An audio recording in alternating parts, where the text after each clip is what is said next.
Sandra, when we think of stress, many of us are stressed for a short period, a long period. Sometimes it's positive stress, but probably more of the case it's negative stress. How do you define stress? Look, when it comes to stress, everyone's got their own definition of what stress is. Just like you said, you've got positive and negative stress. And the kind of clientele base I do get are those that suffer from negative stress. Now, if we had to put, for me personally, what stress is when something is off, something is not quite right. Your body starts to call out, you've got more muscle tension, maybe more headaches, irritability, you're moody, you find that you're completely off your routine. Whether it's, skipping meals, for example, that can just trigger a whole vicious cycle, causing you to be stressed. I think one of the first or the trickiest things is to identify when you are stressed. And do you think as a society in Switzerland we recognize when we are stressed enough? Too late. That's the thing. People recognize that they're stressed way too late. When I'm not going to say when the damage is done, because you can always address stress. But we need to start recognizing it early enough and recognizing our own warning signs or these red flags that pop up. And with the clients that you serve, is it typically a longer-term stress? For when I think about myself personally, it comes in fits and bouts. Yep, the absolutely. busier I am, perhaps the more stressed I am, and then it goes away for a few weeks and comes back. How do you find clients in the corporate world, let's say? In the corporate world, I find it more as a build-up. And then it just really does get to a point where physically you start seeing things like dehydration, for example, because they maybe completely forgot to drink, or they're absolutely, pumped up on caffeine, for example, muscle cramps. So they really start to get all these physical side effects, constant headaches, being short-tempered. That's the point where I get to see them. Or that's the point where they recognize, hold on, something is off. And that's a bit too late. What we try to do is we try to help people recognize it early on. And in Switzerland, is there support offered to employees? Look, yes and no. Majority of the clients that I see don't have readily access to support groups, let's say psychologists or therapists. I think it's also taboo to talk about mental health generally. And I'm a firm believer that if you feel that something is off, you have to seek help and not be afraid to speak out and just say and admit that you need help. Unfortunately, in the corporate world, that just gets bumped down. You're like, I'm just a little bit of stress is not so bad. I'll just learn to deal with it. And unfortunately, it does get noticed too late and is treated more often than not on a case-by-case basis. And then it's a lot of time off. So trying to get in there earlier with the work that you do, what sort of things can you introduce or maybe even should be forced in your day-to-day life to just help you balance your workload out? So look, given my background, I'm a clinical dietitian. So I work with food. And when it comes to stress and nutrition, a few basic things that I help equip my clients with, because nutrition can be a core weapon against stress, is to, one, find your balance when it comes to nutrition. Balance is not sexy, right? It doesn't sell per se, but what balance means is that you need to make sure you're eating from all your major food groups in the right quantities, not going over and not going under. The other thing which we can talk about in a bit more detail is correcting vitamin and mineral deficiencies. A lot of the times, if you're deficient in a specific vitamin and mineral, your body's going to act out. You're going to feel irritable. You've got headaches. You might get some cramps. That can just add on to the stress as well. So correcting any deficiency is quite important. The other thing is also building up your immune defenses. So making sure that you've got a diet that's rich in antioxidants. Because when people are stressed out, look, healthy eating doesn't become a priority anymore. You're too busy. You're not going to think about, hold on, have I had my fruit and veg today? You might consume more caffeine, for example, thinking that that will keep your energy levels up. And that just creates all these imbalances, increasing your risk. Is it achievable, though, when you are that busy and that stressed, Absolutely. to get a balance in your diet? Because when you are so busy, everything goes out of the window, it feels like, and you get these imbalances. But how to achieve that? So one of the simplest strategies that I ask some of my clients to do actually all my clients, regardless of stress or not, to make sure you expose your body to a variety of things, is to think of that plate division. I'm sure you've come across the healthy plate or what it would look like. So if you divide your plate up visually, 50% of your plate to include vegetables, but think of the number 3, right? Make sure you expose your body to 3 different types of vegetables. And then divide it up. A quarter of your plate would be your carbohydrates. These are your energy foods, and these are very important for stress and mental health because that's your brain fuel. And the other quarter would be your protein. So we've got 50% or half vegetables, a quarter carbs, a quarter protein. Keep your protein foods varied between plant-based and animal-based as well. And then we've got our healthy additions, your healthy fats, so things like your nuts and seeds and so on. That very basic visual division helps you, that you can apply it to whether you're traveling, at a business lunch, at home.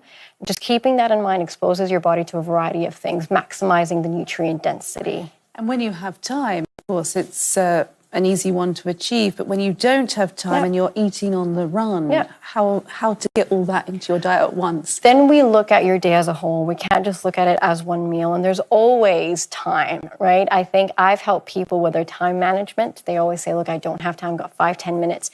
Then we think of these basic strategies to get that plate distribution. We can even look at food choice. So, for example, if you can, going for it. Maybe I give you an example. I was going to say, just give me a scenario. Today I took my child swimming, and the only opportunity I had to eat, probably until very late tonight, was at the swimming pool canteen. And I was like looking left, right. I was like, I don't know what to have that would make me feel good and make me feel like I've had something nutritious with nutrition.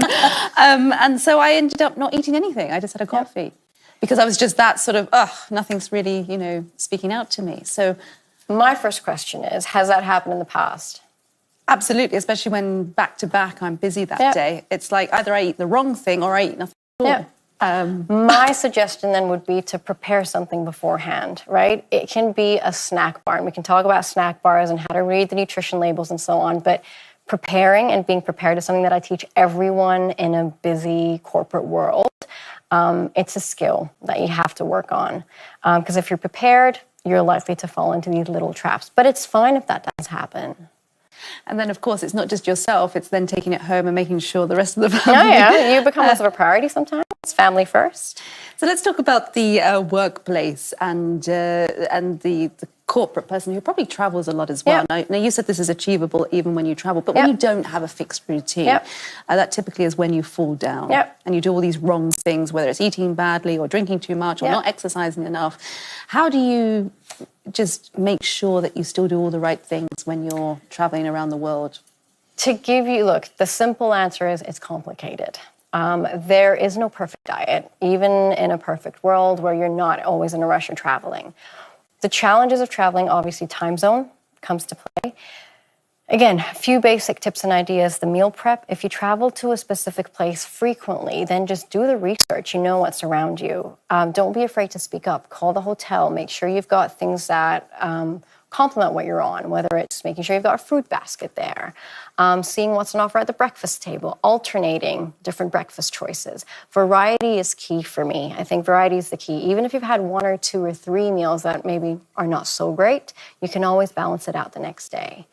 Hydration is another thing as well that's extremely important. So when you're well hydrated, I feel you're a bit more focused as well. So hydration is quite important for those who travel a lot. And snacks, it can be frequent snacks, but healthier snack options that you can either carry with you or buy when you're at your destination. And when you mentioned something about food allergies, and I guess diet is quite unique to everyone. Does there seem to be a trend that more and more people have certain food allergies? Is that hype, or is that really the case? Yes and no, right? But the thing is it a true food allergy or not? We are a society that knows too much, and we end up self-diagnosing. So when it comes to an allergy, it actually might be an intolerance. Yes, there is a rise or a trend of an increasing an increasing trend of food allergies, but a lot of it is self-reported. So it's potentially not a food allergy unless it's been diagnosed by a specialist like an allergist or a clinical immunologist.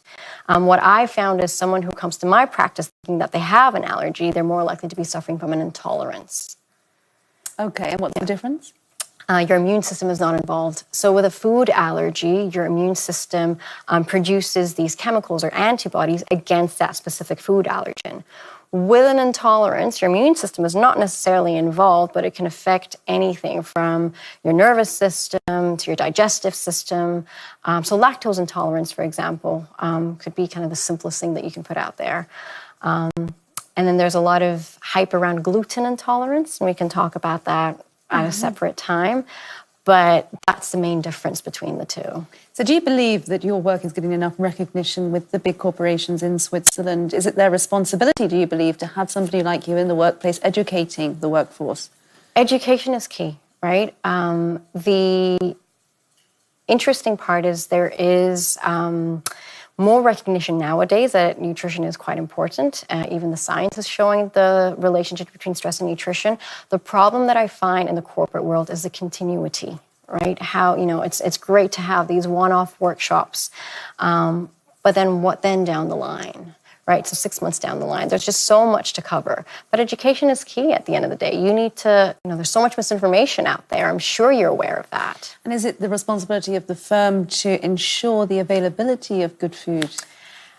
Definitely. If you think about how much time you spend in the workplace versus at home, it makes sense to have good food around you. A lot of corporates are already doing it. The conversation that we end up having is budget, money, right? But when you look at your employees' productivity, rates of illnesses and so on, the science is there. It shows you that a well-nourished person is less likely to get ill. So that's more productivity for your work, for your working environment. And it really is an education. And surely it starts with very young children. Absolutely. Starting to educate them. Are schools doing enough? Again, from my experience, some are and some are not. The theory could be great, so they are teaching them, but when you look at certain schools and what's being offered there, it's absolutely hypocritical, unfortunately. Because this was a huge push in the UK at one point in time, other countries too, of course, with Jamie Oliver and getting good food on the table in schools. And how do you feel Swiss schools are doing in that sense? In terms of Swiss public schools, I'm not fully aware of what's going on. I do know the children, I guess, go home for lunch as well. Exactly. So they've got that. In some private schools, again, it's about 50-50.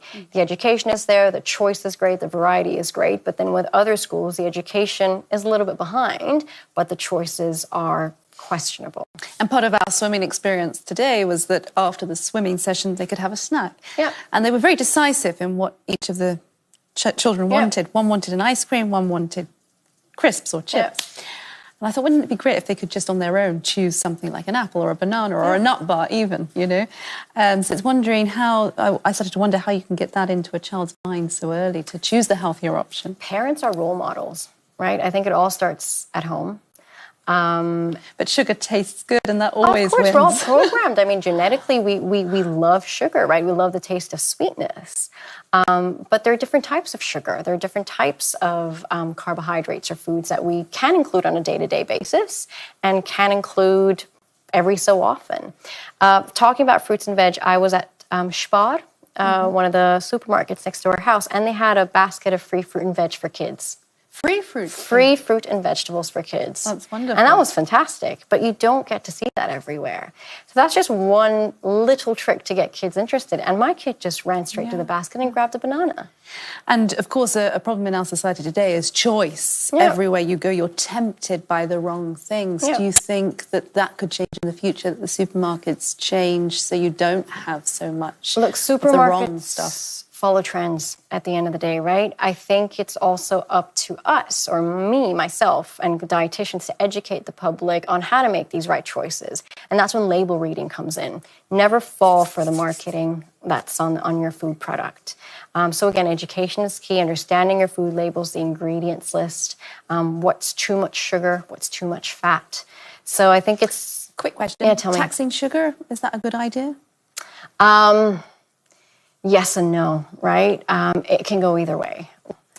Sandra, thank you very much. Thank you so much for having me.